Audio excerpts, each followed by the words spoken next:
The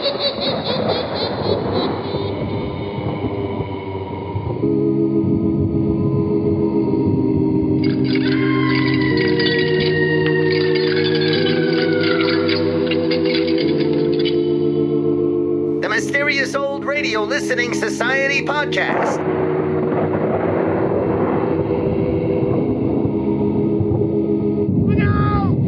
Welcome to the Mysterious Old Radio Listening Society, a podcast dedicated to suspense, crime, and horror stories from the golden age of radio. I'm Eric. I'm Tim. And I'm Joshua. We love mysterious old-time radio stories, but do they stand the test of time? That's what we're here to find out. Today, we present an episode of my choosing, The Wages of Sin from Suspense. Radio's outstanding theater of thrills debuted on CBS in 1942 and ran for an astounding 20 years. During that time, Suspense featured a cavalcade of stars, including today's leading lady, Barbara Stanwyck. Although Stanwyck made multiple appearances in radio programs such as Screen Directors Playhouse, the Jack Benny program, and Lux Radio Theater, Wages of Sin was her first and only guest spot on Suspense. Barbara Stanwyck rose to prominence in the 1930s with her versatile performances across various genres, including drama, comedy, and film noir. With a career spanning over 5 decades, she became known for her portrayals of complex women, earning 4 Academy Award nominations and numerous accolades, solidifying her legacy as one of Hollywood's iconic leading ladies. Notable roles include the title character in Stella Dallas, Phyllis Dietrichson in Double Indemnity, Sugar Puss O'Shea in Ball of Fire, and of particular interest to old-time radio fans, Mrs. Stevenson in the film adaptation of Lucille Fletcher's classic radio drama, Sorry, Wrong Number. The Wages of Sin was written by E. Jack Newman and John Michael Hayes. Newman was a prolific radio writer who contributed scripts to Yours Truly, Johnny Dollar, Richard Diamond, Private Detective, Fort Laramie, Have Gun Will Travel, and more. His experience in radio led him to television, where he wrote for The Untouchables, Dr. Kildare, The Twilight Zone, and Gunsmoke, just to name a few. John Michael Hayes was also a veteran radio writer, with credits ranging from The Adventures of Sam Spade to My Favorite Husband. Today, he is best remembered for his screenplays, including 4 collaborations with Alfred Hitchcock, To Catch a Thief, The Trouble with Harry, The Man Who Knew Too Much, and Rear Window. And now, let's listen to The Wages of Sin from Suspense, first aired October 19th, 1950. It's late at night, and a chill has set in. You're alone, and the only light you see is coming from an antique radio. Listen to the sounds coming from the speaker, listen to the music, and listen to the voices.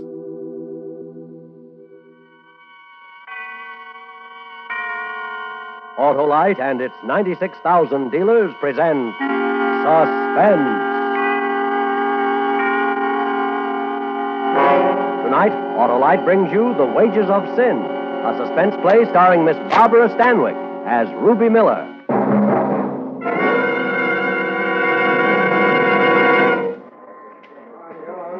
You know her, Doric? Yeah, Ruby Miller. Pretty good picture of her. Well, this is her apartment. She's had it for 2 months. What was he doing here? Don't know. He was dating when we got here. Shot within the hour. Hello, Captain. We've been working hard. Hello, Frank. Who is he? Driver's license says his name's David Madlock, age 42, this city. It is Madlock. Hard to recognize him with that kind of shooting. Keep going, Frank. Desk clerk Frank DeMarco saw Madlock come through lobby about 9 o'clock, alone. He got it here a few minutes later. What was Madlock doing here? Don't know. DeMarco and the day clerk say they never saw him in building before. Mm-hmm.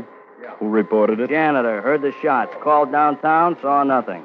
Madlock's got a wife. I sent some boys out to pick her up. Okay. Doc tells me this is Ruby Miller's apartment. That's right. She rented it 2 months ago. Haven't located her yet. Now the tabloids are going to make this look juicy.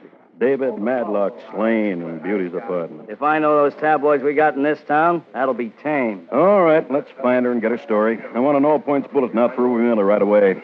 She finally got herself messed up in something too big to handle. In just a moment, Miss Barbara Stanwyck in the first act of The Wages of Sin. What's going on, Marlo? Why, it's tune-up time, Hap. Huh? For what? Your car. Get it tuned up before winter weather wages war on your engine. Winterize it by putting in antifreeze, change of oil and grease. And check! the spark plugs, too. A realistic reminder, Johnny Plug Jack, because spark plugs are the very heart of your car's ignition system. You mean spark plugs need winterizing, too? Why, they sure do, Hap, and that's why it'll pay you to see your friendly Autolite spark plug dealer.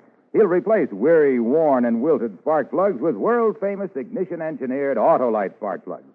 They're engineered by the same Autolite engineers who design coils, distributors, and all the other important parts of the ignition system, used as original factory equipment on many leading makes of America's finest cars.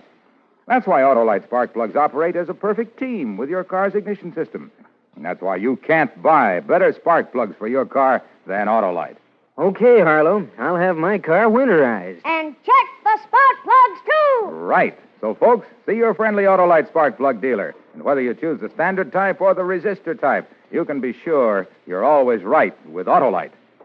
And now, with the wages of sin and the performance of Miss Barbara Stanwyck as Ruby Miller, Autolite hopes once again to keep you in suspense.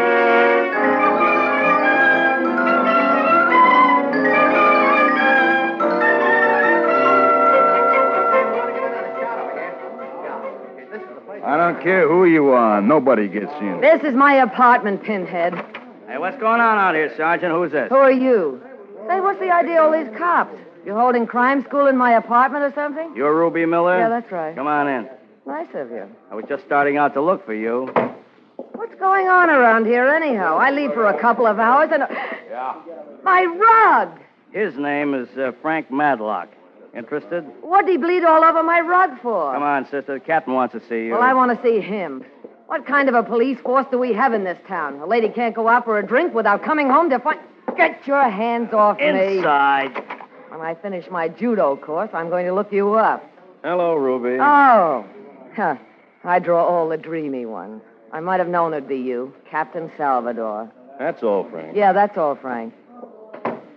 Tell me about yourself, Ruby. You losing your hair? It's falling out worrying about you. The last time was 47. No visible means of support. I didn't know we were going to talk about old times, or I'd have cracked a bottle. We aren't. Going to talk about that guy lying in there in front of your fireplace. Well? They tell me his name is David Madlock. You know that's his name. What's he doing in there? How should I know? I never saw him my whole life. How long have you been seeing him?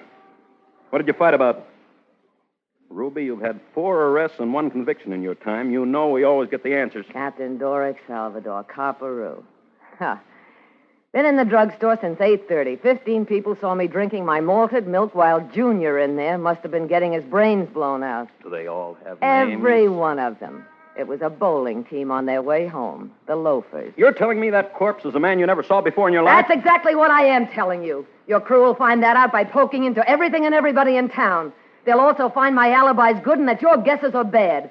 If Madlock, or whatever his name is, staggers into my apartment while I'm out and somebody bumps him off, that's not my fault. And you nor any other single-headed cop is going to write it any different.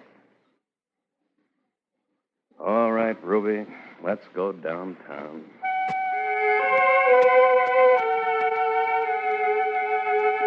Well, Doric Dream, you booked me as a material witness as expected. After all, you had to take somebody downtown. The newspapers tossed a lot of type around. My picture was in every paper, every edition. But after 2 days, it died on the vine. I made 3 inches in the second section after that. Ruby Miller released for lack of evidence. The morning I got out... I'll wait while you blush. I wanted a bath more than anything else. All right. Just a minute, I'm coming.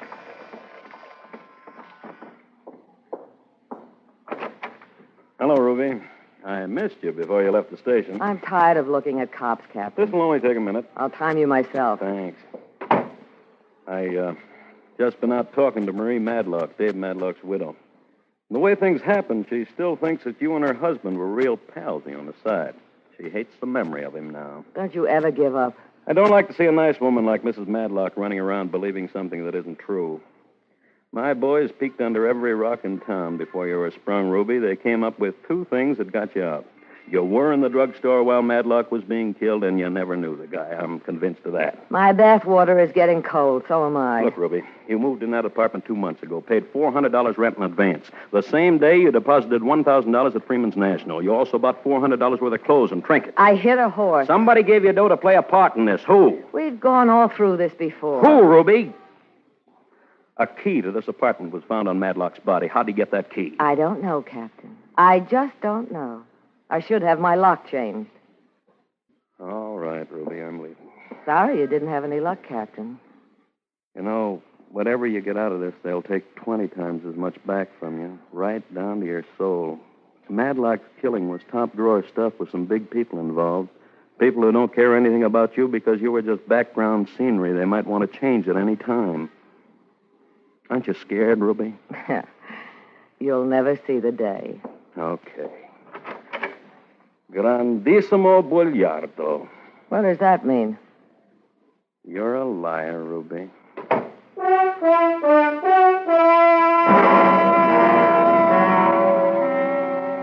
Where did you get off thinking I was scared? What was there to be scared about? I held 3 aces in the deck, and that was enough, at least to make a starting bid. When I looked out my window that night and saw 2 men in overcoats standing across the street from the apartment, I felt extra brave. I wasn't worried one bit. Hello? Ruby Miller, Yes. what are you still doing in town? I'm waiting for a phone call, but it's not from you. You're asking for it, doll. I'll be over. Well, say hello to the 2 cops standing in front of my apartment house. Salvador's got them on me 24 hours a day. Play it smart, doll. Get out of town while you got legs to walk on. Listen, you thick-lipped creep. I want to talk to him, the big man, right away. And if I don't, I'll talk to the cops. I just said how you better act, doll.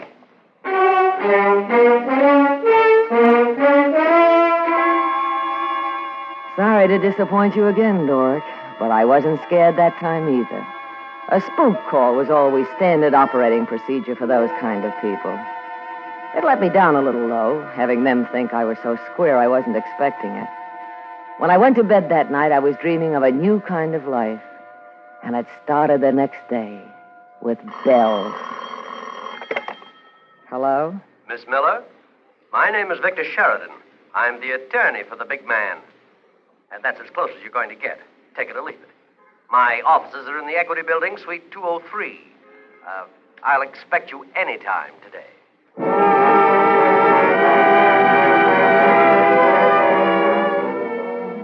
That was the music I was waiting for, Doric. I'll expect you anytime. And I made any time an hour later. Salvador's 2 shadows followed me when I left my apartment and went downtown. So I wasn't worried that anybody might interrupt my conversation with Sheridan and Carter, attorneys at law. Call me Sheridan. Sure. My client asked me to speak to you. Speak up. All right. My client has been disturbed by your attitude. Good for him. He wonders why you haven't fulfilled your part of the bargain. After all, you've been well paid. You call that money? A man I never saw before in my life came to me a couple of months ago and made the deal. $1,500. 2 months' rent on a nice apartment, and on a certain night I was to blow town, never come back. You should have done it. I saw a setup a mile off. How dumb do you think I am? That is not the question, Miss Miller. How dumb do you think we are? Dumb enough to know he needed a place to do a killing and someone with a rep like mine to throw the cops off. I know who he is, where he is, how he did it, and why he did it. Tell the client I want a payoff to keep quiet. Lots of payoff. Or I can tell a whole lot of cops something that will keep them absolutely spellbound. I see. Well? Will this be enough to start with, Miss Miller? $1,000? Look, Sonny, this is the major leagues. I want 10 to start with. I haven't that much money in the office. You can get it. There's a bank downstairs. You're playing a very dangerous game, Miss Miller. I've got built-in police protection at all times. All you have to worry about is coming through. That protection may not last forever. Let me worry about that. Miss Miller, it's not up to me to decide the outcome of this affair, but somewhere, someplace, sometime, you'll be alone on a dark street. And I wouldn't want to say what might happen to you. Well, don't you worry, Buster. I'm going to be burning money to keep all those dark streets bright. Now call the bank.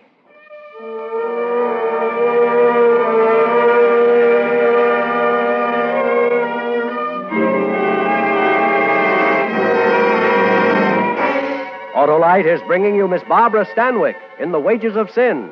Tonight's production in radio's outstanding theater of thrills, Suspense.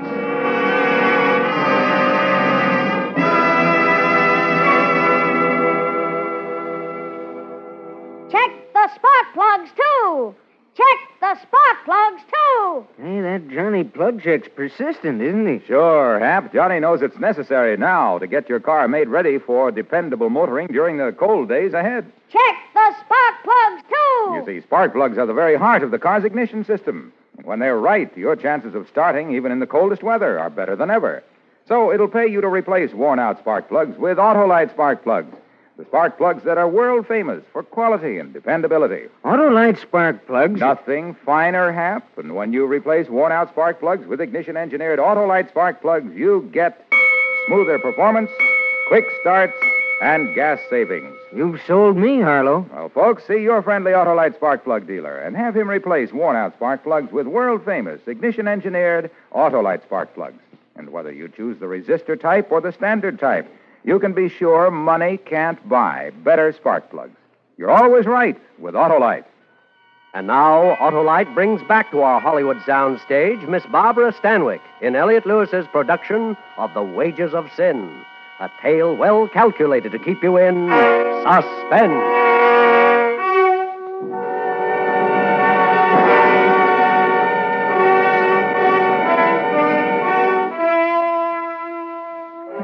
Don't think those next few months weren't great, Captain Salvador. They were the last days of Pompeii with Christmas and a Polish wedding thrown in. I picked up my checks regularly from Victor Sheridan, and I spent them regularly on Ruby Miller. I never could understand why the two men you always had shadowing me didn't pick up Victor Sheridan. But why look a gift horse in the mouth?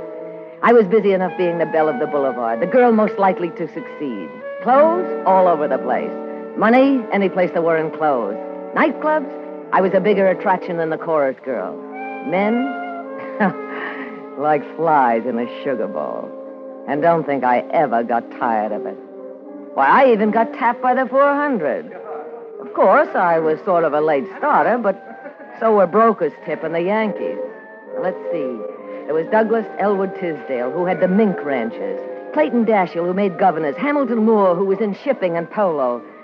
And Talbot G. Cooper, whose taste ran to women. Ruby, I've known girls from Bombay to Hunter. Well, don't tell me about them. I hear Kinsey's in town. No, what I was going to say was that you're the most exciting of them all. Oh, Coop, squash head. I don't come from Bombay or Hunter, so I don't have to follow the rules. Go get yourself some new material. No, I mean it. Oh, if I were conning you, I'd do it in another place, not here. Oh, cut it off. I came here for laughs. Say, who are those two people over by the window? Don't you know? Really? Look stupid.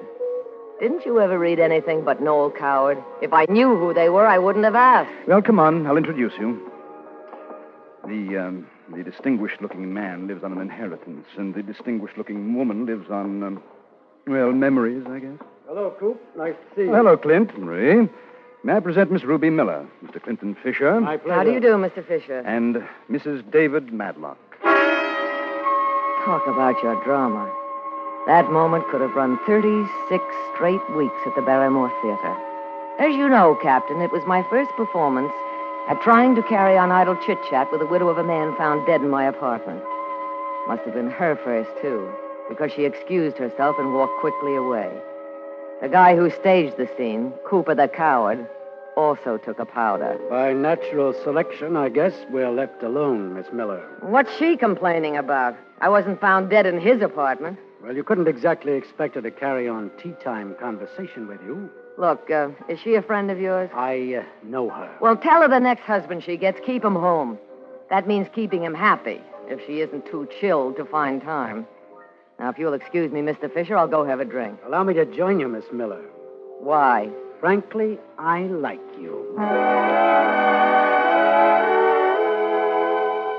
If anybody tells you men over 50 don't have charm, put salt in her coffee. Clint Fisher was as charming as they made them. And the thought came to me that this was my chance to move from the phony money to the real stuff. And he was said to have more connections than the plumbing at the Waldorf. I intended someday to use them. And my chance came sooner than I thought. Yes, ma'am. Captain Doric Salvador wants to see me. You mean Lieutenant Salvador? He got a bust. Good. He was too arrogant. Third door on the left, lady. Don't look so mad, Sergeant. Maybe if you work hard, you'll be busted, too, someday. Hello, Lieutenant. Yeah. Sit down. What did you do? Kick the mayor's mother? No, the commissioner got a little mad because I didn't bring anybody in for David Matlock. What did you call me down here for? A wake? The commissioner's dropping the case. What do you mean? He called us off. Matlock will be under M in the file. I'll be on another case. Yeah, but that means that I... Starting tomorrow, where you go alone. What is this? You pulling off my protection? Ruby, we had those men on you to see if anybody made a move towards you, not for protection. I got a right to protection. You forfeited every right you had when you threw in with the wrong people. In my opinion, Ruby, you sold your soul for a fur muff and a filet mignon. Don't talk to me like that, you lousy failure. Shut up! I played your game long enough. This is the end. You don't even know what I'm talking about. You'll never know. All dames like you got is your sex. You wouldn't know a good piece of music if you heard it. You never read anything longer than a menu in your life. You couldn't tell me two intelligent things about the history of the people you came from or the name of the man who wrote the Declaration of Independence. All you got is a 75-word vocabulary and 112 pounds of flesh that could have been put to better use in an animal. You listen to me, flathead. Where do you get off telling me how worthless I am? Just because I went out and made myself a few bucks the hard way? Well, I took nerve and I've got it. It didn't take any to sit behind that desk and get demoted from captain to lieutenant. You picked your way of life yourself, and because everybody isn't like you can't stomach them. Your kind doesn't send your sons to college so they'll know a good piece of music when they hear it. You send them to learn how to make money. And you don't dress your daughters in the best clothes you can buy because they know who wrote the Constitution. You do it so they'll marry into money. You're cheaper on your level than I am on mine because you lie about what you really want, and I don't. I'm honest. I say what I want right out, and I get it. Are you through? No. Why did the commissioner call off the case? It was costing too much. I can smell a fix 20 miles off. You're going to set me up for a kill. I'm not setting you up for anything. They called me off the case. That's all I know. Yeah? Well, if the commissioner's been fixed, he can be unfixed. I know some pretty big people now. I hope they can help you, Ruby. They will. Don't worry. I'll have my protection back. And while I'm at it, I think I'll have you busted down to sergeant.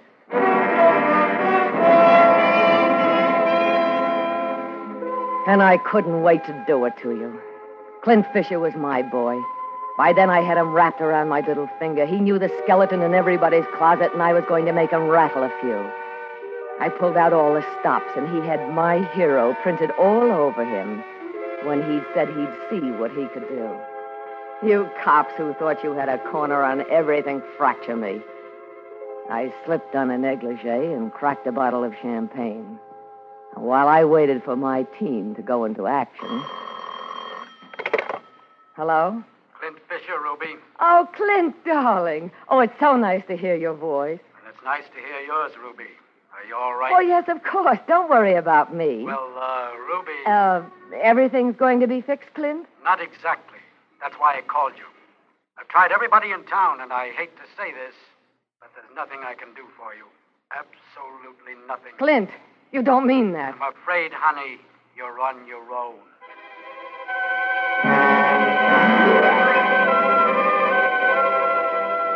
Don't tell me about men. I know more ways they can be cheap and lying, two-faced and vicious than you can count in a year. But Clint Fisher wasn't the only man in the world who could fix things.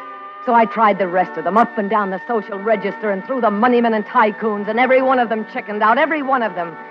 No, Ruby. Sorry, Ruby. Try someone else, Ruby. That's all I got. Don't tell me about men. Then I began to get scared. Scared right down through the little veins. I locked the door and pulled the shades and told the desk to let no one visit me. And I sat there all night. I didn't dare sleep. And half the next day, I was scared. But then I remembered. I still had an ace to play. Sheridan. Yes, Ruby. Well, what's the matter with you? Nothing. I came to make a deal. A deal, do you hear me? Too late. I won't spill. I'll never say a word, not a single word to anyone. I'll even get out of town. What are you laughing about? You. Trying to make a deal. I got the greatest deal in the world, the greatest. You never heard anything like this. Listen. I don't even know who the client is. I don't know. I never knew, never. All I know is some creep I never saw before gave me a couple of $1,000 to use the apartment for a killing. I don't even know his name. He came and he was gone. That's all I know. Believe me. Sheridan! Oh! Shot me in the stomach. Who? The client. He killed Madlock because he wanted Mrs. Madlock. She found out last night. Committed suicide. He went crazy. Thought I told her. But after shooting, I said it was you. And you don't even know him. Who is the client, Sheridan? He'll kill me. I've got to tell the police. Tell me, who is he? Oh, don't die. Tell me. I ran out of that office as fast as I could make it. I didn't know where to go, what to do. I couldn't end up like Sheridan. I couldn't. Then I decided to go to my apartment, get my money, and try to get out of town. I ran up the stairs, locked the door, and stood there trying to pull myself together. And I got an idea. Salvatore. Captain, listen to me. Listen carefully. Who is it? Ruby Miller. Now listen to me. The client's after me. I know he is. The client? The man who killed David Madlock. It's just the way you said. I take everything back I ever said to you. I'm sorry. Really, truly sorry. I suppose you want protection. Oh, yes. Please send somebody. Come yourself. Take care of me. I'm in my apartment and I'm afraid to leave it. Ruby, you're a great girl for deals. We had 2 men following you and 3 men following Sheridan. We didn't find out a thing. Tell me who this client is. We'll go out and pick him up. Oh, that's just it. I don't know. Now, I don't know. I really don't. It was all above. They thought I knew, but I didn't. I don't know a thing. I played it for what I could get, and it worked. Now, you don't expect me to believe that? You've got to believe it. You've got to. I don't know who he is or where he's coming from, but I know I'll be killed. You're lying, Ruby. When you're ready, tell me the truth. I'll give you what you want. Goodbye. Don't hang up. Don't, please. I'll be killed.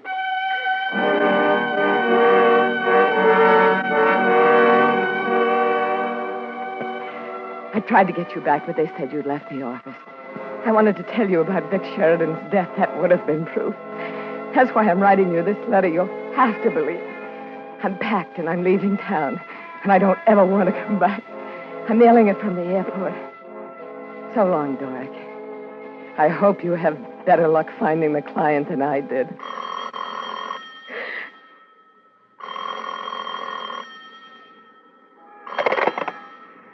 Hello? Are you all right? This is Salvatore. Oh, yes. We just found Vic Sheridan. I'm sorry, Ruby. Sometimes my personal opinion of people gets in the way of my badge. We'll be over there in a couple of minutes. Oh, thank you.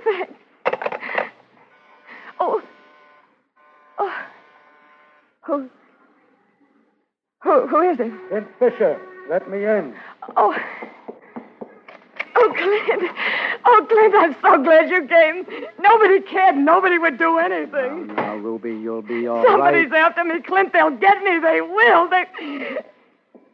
Clint. What's that gun for? For you, baby. Oh, Clint, don't do anything. I'll scream. That won't help. You can't outrun a bullet. You've had a free ride on me. I was perfectly willing to give you money when it meant something to avoid trouble. But now you're going to pay it all back. I'll do anything in the world. Don't close your eyes because it's going to hurt. They'll get you, Clint. The police will get you. I know, but I'll get it quick. You'll get it the hard way. Oh, Clint, please don't.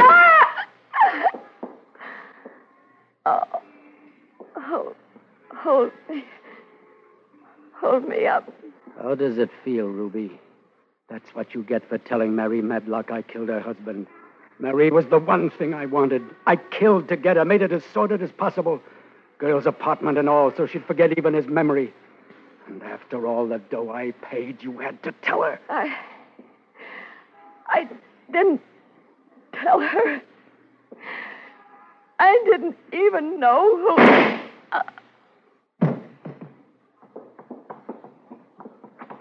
All right, you stand where you are. With your hands in the air. Come and get me!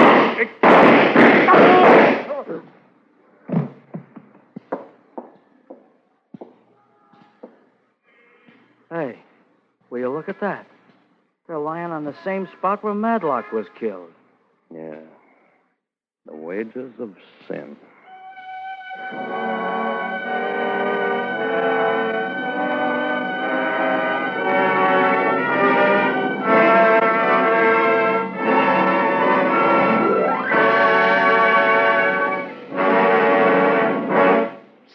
Suspense, presented by Autolite. Tonight's star, Miss Barbara Stanwyck.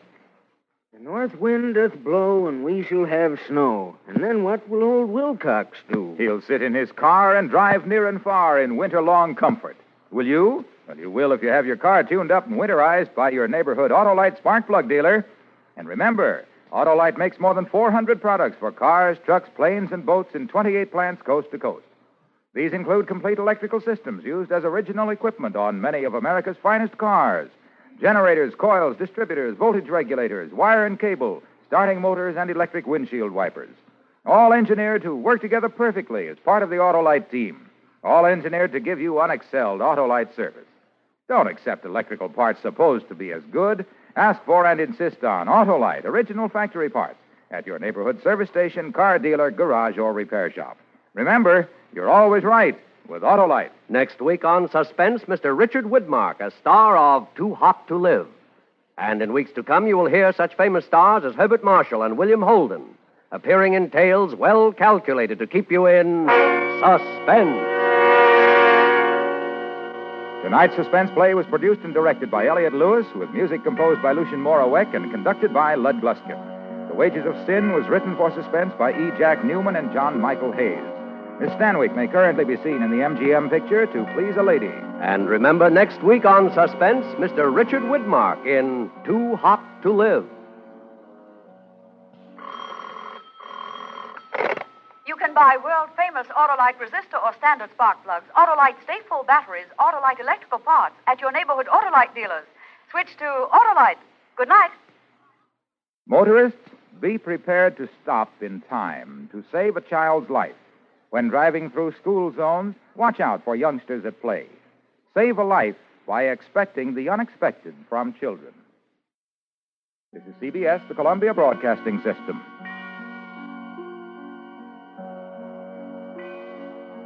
That was The Wages of Sin from Suspense here on the Mysterious Old Radio Listening Society podcast. Once again, I'm Eric. I'm Tim. And I'm Joshua.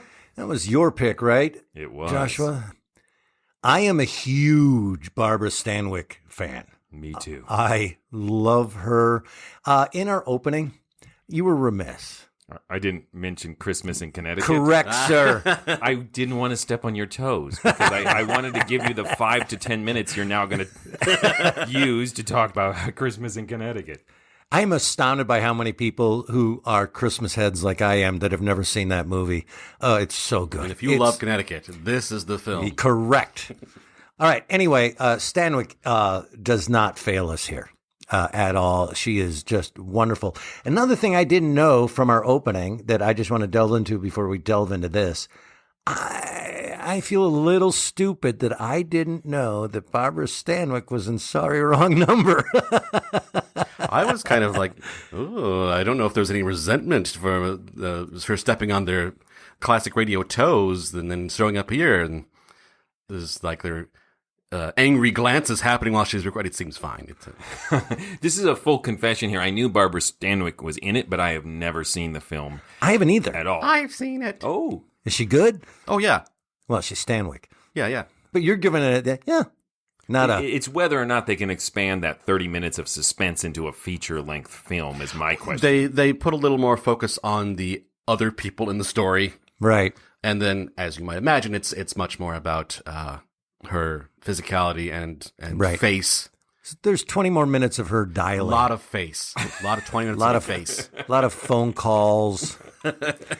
Yeah, so anyway, Stanwyck, lovely, beautiful. We can delve into this now. The way she can rattle off that hard-boiled, I know, tough dame dialogue, it just dripping with disdain. I'm going to lose sounds some friends here. Oh, no, you won't, because I do have a caveat to all of this. I couldn't put my finger on it. I was like, do I just not like her in this? Do I not like the character? Mm-hmm. Do I not like the dialogue? But like the snappy patter just seemed like, yeah, that's patter. Like it was contrived a little bit. It did.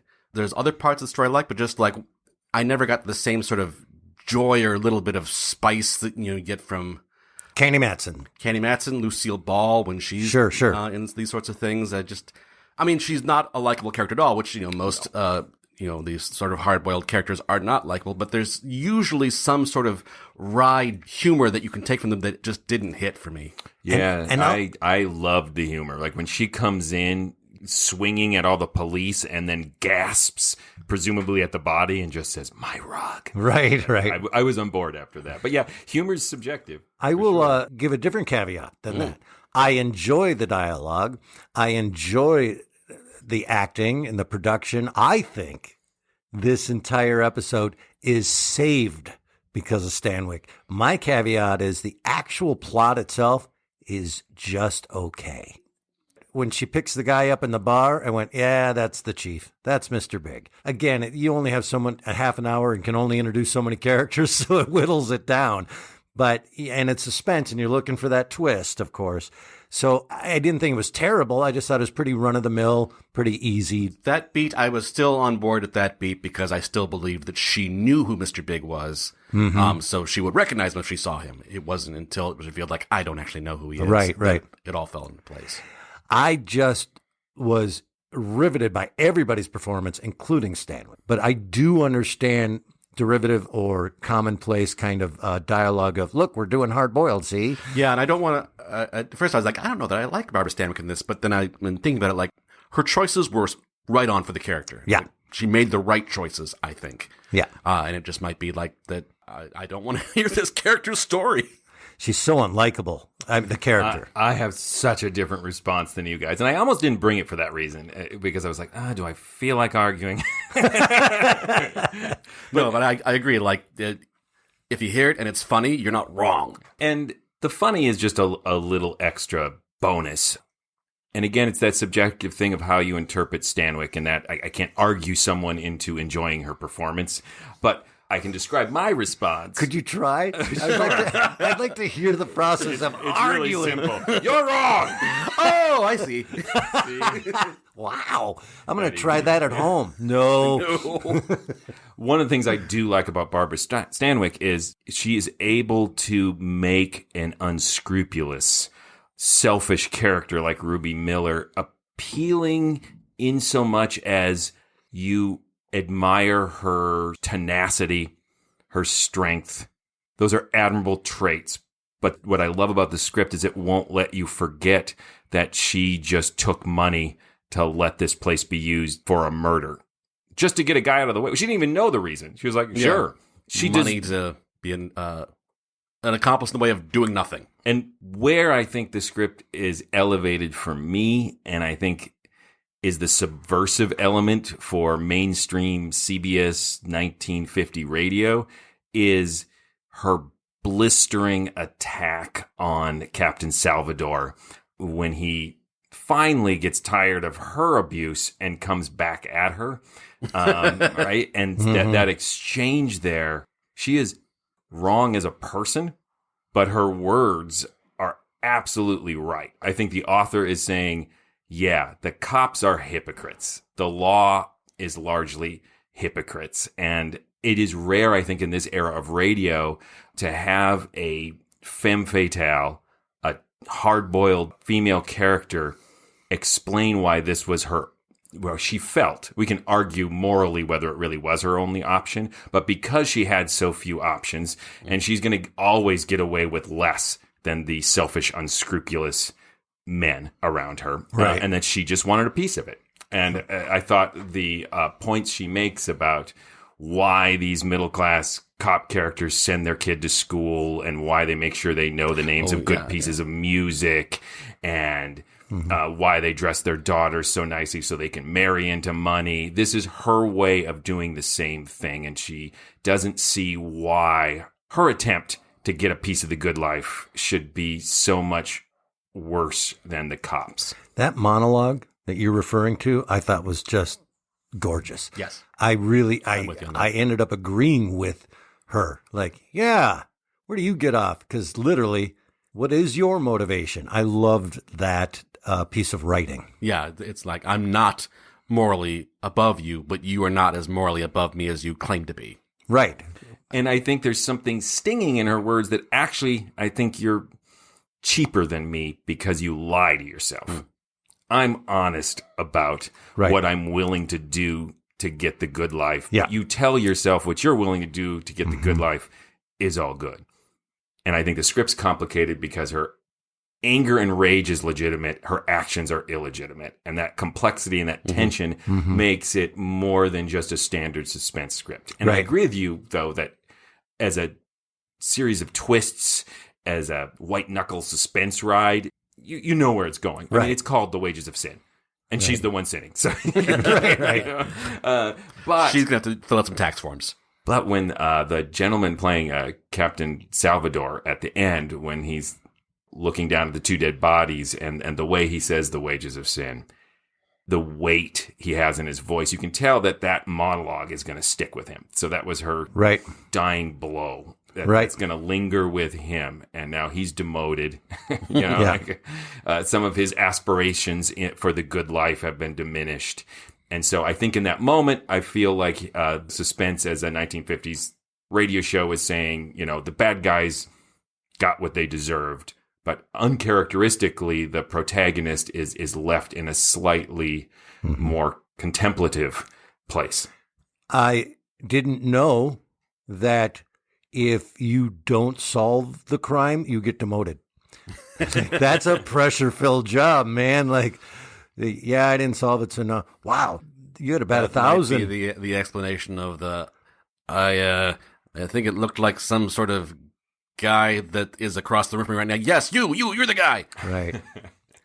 What do you guys think of the ending where he comes in, confronts her, pulls a gun, says yours is going to hurt, mine's going to go quick, knows he's going to get killed by the police, so it's suicidal, right? This is death by cop. This was the twist that I'll say I liked because I'm still chewing on it, of the idea that he decided to finally attack her and kill her, not because she tried to shake him down for money, but because without realizing it at all, she's the one who ruined the love of his life, and that his aspirations of a loving relationship, which is then that's just, you see that nowhere coming.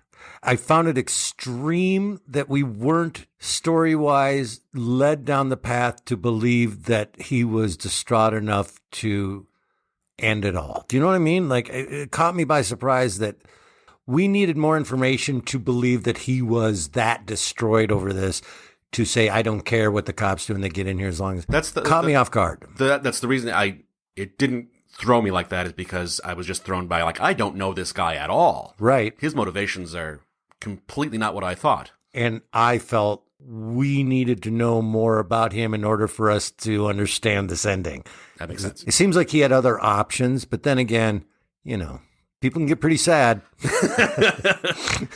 I think to a certain degree, thematically, this is a lot about the limits of knowledge. And I will back up this argument. Here comes the epistemology. But not only does the situation involving Clint, the murderer, really isn't given to us ahead of time, but I think that's intentional, because the whole idea is everyone's trying to find out who he is. She doesn't know who he is. I think those are some of her final words. Right. She was pretending to know who he was. And there's things that are intentionally, and I think these are too good of writers to not make this intentional, that we never find out.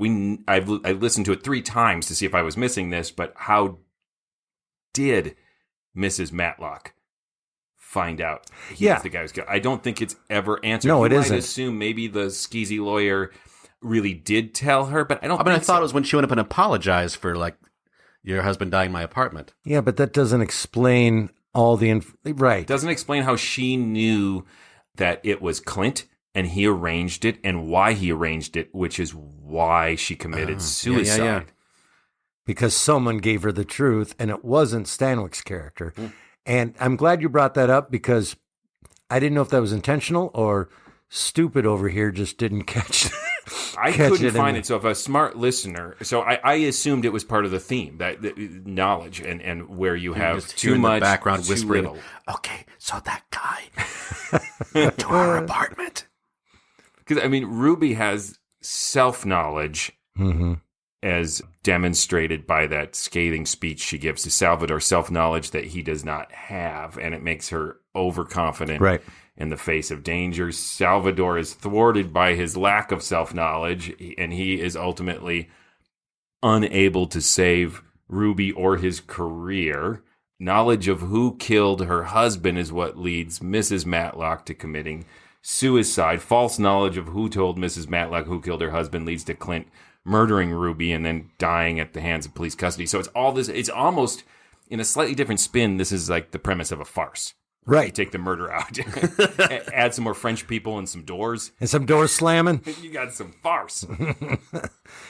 Lend me a Wages of Sin tenor. It's a high-quality reference. I got no more in me tonight. We should have saved that for a Patreon podcast.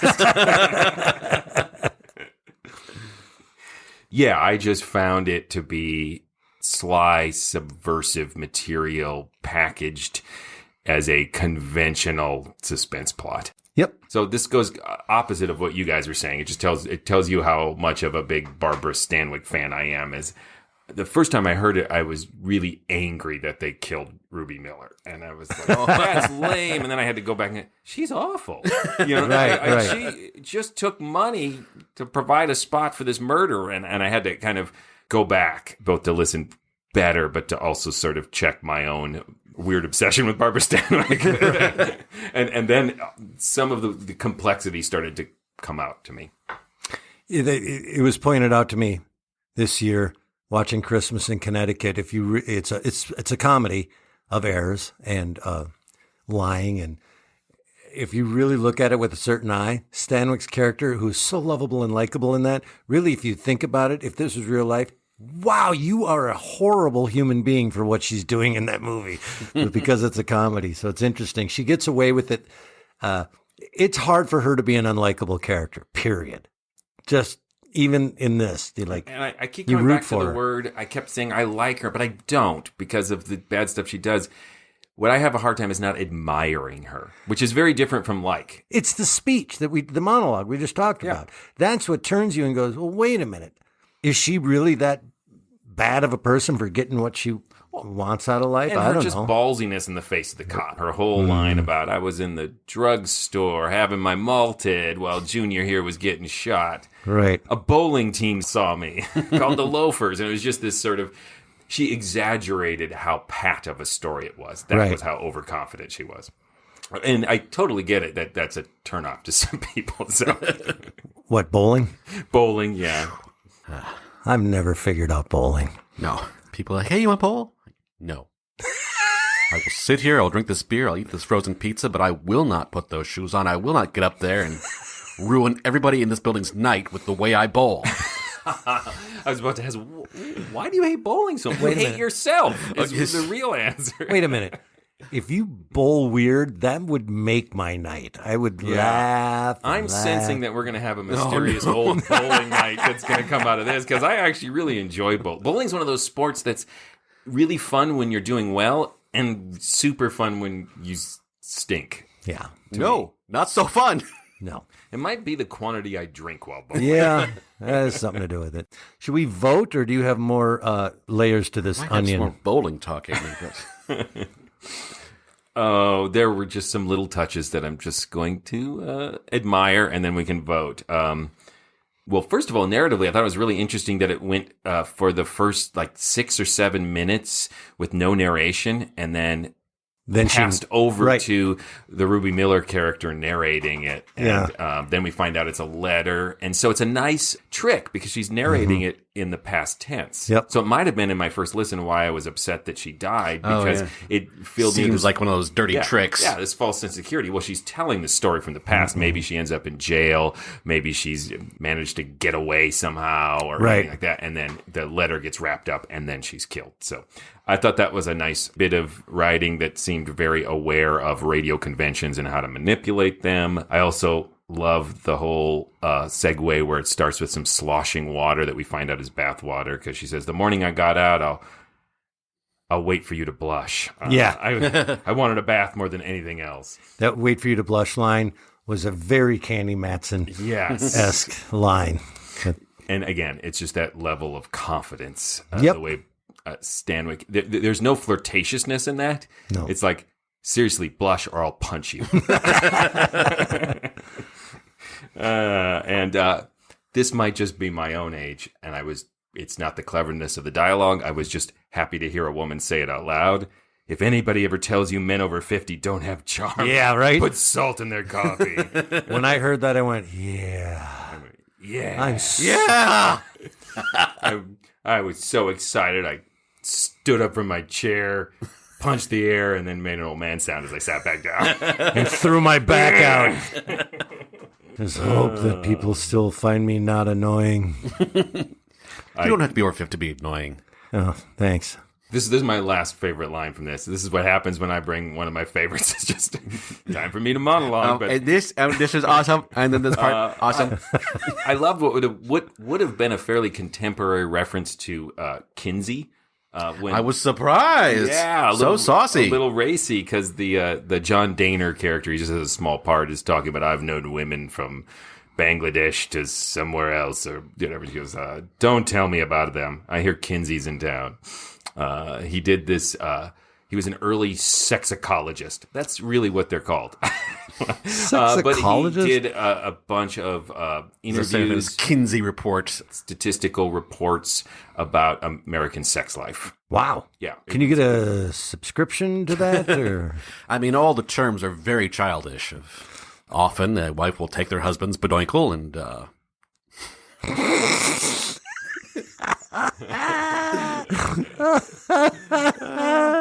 What? And yet I find bowling embarrassing. Oh, my God. Kinsey, I just looked this up, who in 1947 founded the Institute for Sex Research at Indiana University. He was well known for performing hundreds of interviews to compile the Kinsey Reports, Sexual Behavior in the Human Male, published in 1947, and Sexual Behavior in the Human Female, published in 1953. Kinsey would be a great name for a strip club. The Kinsey Report. Nobody would get it. Can't do a table interview. Each interview is a $150 bottle of champagne. I'd like to take a poll. Ba-dum-bum. Well, voting, or do you have more things? Vote. That's it. I thought it was great. It's not a classic of suspense, meaning it's up against itself that way, right? It's great. It's really well done. I will stand by what I said at the top. Sometimes when we have these discussions, I end up changing my mind listening to you guys. But I feel very strong in that I believe that this is all held together really well by Stanwyck's performance, direction, production values. The story itself, not unique or groundbreaking, but it's very good. It's very good. And it's fun to hear Stanwyck on Suspense. Yes, there's so many high quality things to praise. A lot of objective technical things. Oh, I didn't even talk about the music was so good in this. It was. It just jumped out at me like, this is major motion picture music going on in here. And my one complaint was that the patter for the whatever reason just was not fun for me. This is like, oh, that's patter. But stands the test of time. Yes, for sure that. I feel like I have revealed all my biases in rating this, but for me, this is definitely a classic of suspense.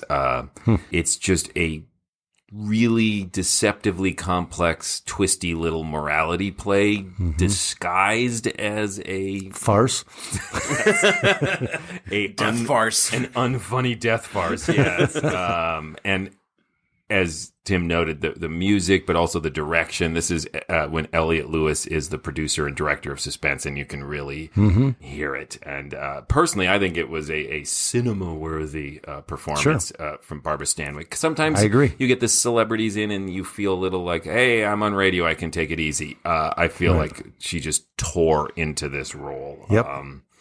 I think it's an unsung classic. Tim, tell him stuff. Hey, please go visit ghoulishdelights.com if you want to find other episodes of this podcast. You can vote in polls or leave comments. Let us know what you think of these episodes. You can also send us messages if you want to say something to us. I don't know what you want to say. hi. That's fine. That's a good thing to say. You can also link to our store. It's a threadless store right now, but it's switching pretty soon, so stay tuned. And you can link to our Patreon page. Yes, go to patreon.com/themorals and become a supporter of the Mysterious Old Radio. Don't even become a supporter. By giving us money, you become a member of the Mysterious Old Radio Listening Society with all the benefits that implies. If you're in town, each one of us has a spare room. Yes. We are conducting a old-time radio sex survey. So be warned. Become a Patreon. If you'd like to see the Mysterious Old Radio Listening Society Theater Company performing live, we perform monthly, sometimes more than that, on stage somewhere every month. And you can find out what audio drama we are performing each month by going to ghoulishdelights.com. We do classic recreations of classic old-time radio shows and a lot of our own original work on stage. ghoulishdelights.com. Find out where we are. Come see us. And if you're a Patreon, we film them and you get to see it that way. That's part of your perks. What are we doing next? Next is Tim's Choice. Up next, we're listening to an episode called Showgirl Murdered from a series we haven't listened to in quite some time, The Key. Until then. Look out! Hey, at this new store, are we going to be able to get a Ghoulish Delights backpack? Yeah. Yes. I'm looking at your Ghoulish Delights backpack, wondering why Joshua and I don't have Ghoulish Delights backpacks. We don't want to get beat up on our way to the recording studio. That's why.